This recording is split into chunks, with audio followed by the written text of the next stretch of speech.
In the world of animation, it's loud, it's vibrant, and a lot of the time it's just plain chaotic. So our eyes, they naturally go to the main characters, right? But sometimes the absolute best stories are happening just out of focus, way in the background. So let's dive into this because today we're looking at a character who went from being a totally forgettable face in the crowd to, well, a walking, talking symbol of chaos. Think about it. You see these background characters all the time. A simple elderly gentleman who just kind of blends in. Seems totally harmless, right? Well, what if I told you that this particular man's life is a total whirlwind of bizarre luck, hilarious failures, and events that literally bend the rules of the universe? Today, we are making the case that this unassuming old man is secretly one of the most insane characters in the amazing world of Gumball. So who is this guy? Okay, let's start with the basics. His name is Donald MacArthur. He's a senior citizen living in Elmore, and you often see him with his wife Betty or hanging out with his group of elderly friends. And look, on the surface, he's just part of the scenery. But it's in the details that things start getting really, really interesting. Okay, so first off, let's just talk about what he is. He is literally a living, breathing piece of plaid cloth. And if you've ever listened closely, you'll notice he's got this very distinct Scottish accent. Now, that's not just random, okay? It's a super clever little nod from the creators to the Scottish origins of plaid fabric. It's really the first hint that there's a lot more going on with him than you'd think. I mean, look at him. He's got the whole classic senior citizen look down pat. This amazing white mustache, the striped hat, plaid pants, of course, and he uses a cane. He is designed to be perfectly generic. His very first appearance? He was just a background performer in a senior talent show. The idea was you'd see him and poof, he's gone from your memory. But oh no, the show's writers had very different plans. Okay, and this is where our investigation really kicks off, because Donald MacArthur doesn't just stay in the background. Over 6 seasons, he quietly goes through one of the most absurd and hilarious character arcs in the entire show, transforming from just a silent extra into a recurring agent of absolute chaos. Just look at this timeline. It shows you exactly how they did it, step by step. He starts in Season 1 as just a shopper. By Season 2, he gets his first line. Then, check out Season 3. He gets a major role in an episode that's literally called The Extras. The show is basically screaming at us to pay attention. By Season 4, he's a key player in The Crew. Come on, that's not an accident. That is a deliberate, slow-burn plan. So how often have you actually seen him? Well, get ready for this, because the answer is probably going to surprise you. He has appeared in over 20 episodes. For a character who isn't part of the main family, not even a recurring student, that's a huge number. He is a constant, steady presence in the chaos that is Elmore.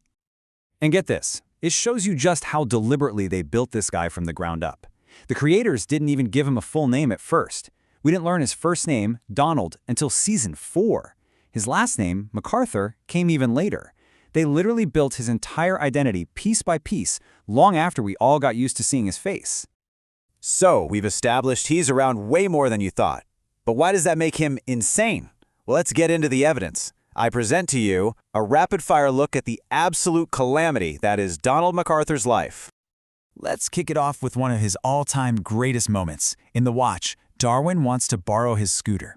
Donald, trying to defend his property, tries to stand up from his chair to fight them, and he just can't. He completely fails and gives up. An elderly man defeated by a chair before he can even argue with a 10-year-old. But his life isn't all comical failure. No, the chaos swings both ways. Out of absolutely nowhere, during a quick background shot, we see him on a game show called Win or Don't Win, and he's winning a brand new car. There's no context, no explanation, just pure, random, wonderful luck. And this brings us to the wild inconsistency of his abilities.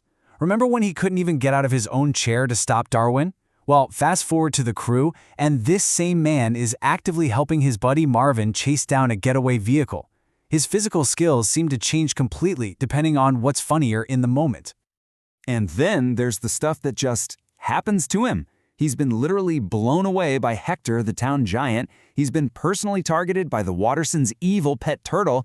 He's even been impersonated by Clayton, the little shape-shifting ball of clay, just so he could snag a movie ticket. The guy is a walking, plaid-wearing magnet for mayhem.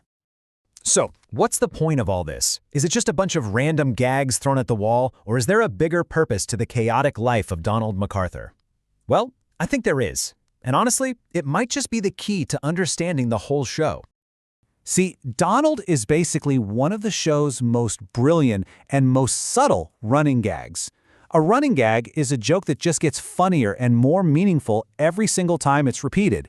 And every time Donald shows up and something completely bizarre happens, it reinforces a central idea of the series. And what that gag reinforces is this. In the world of Elmore, there's no such thing as a background character. Donald's strange, eventful life is proof that the whole city is a living, breathing ecosystem of chaos. While our attention is on the Wattersons, people all around them are winning cars, fighting turtles, and getting blown away by giants. His existence makes the world feel totally, completely alive. So, when you boil it all down, here's the crucial point. Donald MacArthur isn't just a character, he's a world-building detail in plaid pants. He's the ultimate proof that in Elmore, absurdity is the default setting, and even the most unassuming senior citizen has a story that's absolutely wild. He is the quiet, chaotic soul of the entire series. And that makes you wonder, doesn't it? What other stories are just hiding there in plain sight? From any show, any movie, any book, who's that one minor character you think is secretly the most interesting one? Let us know what you think.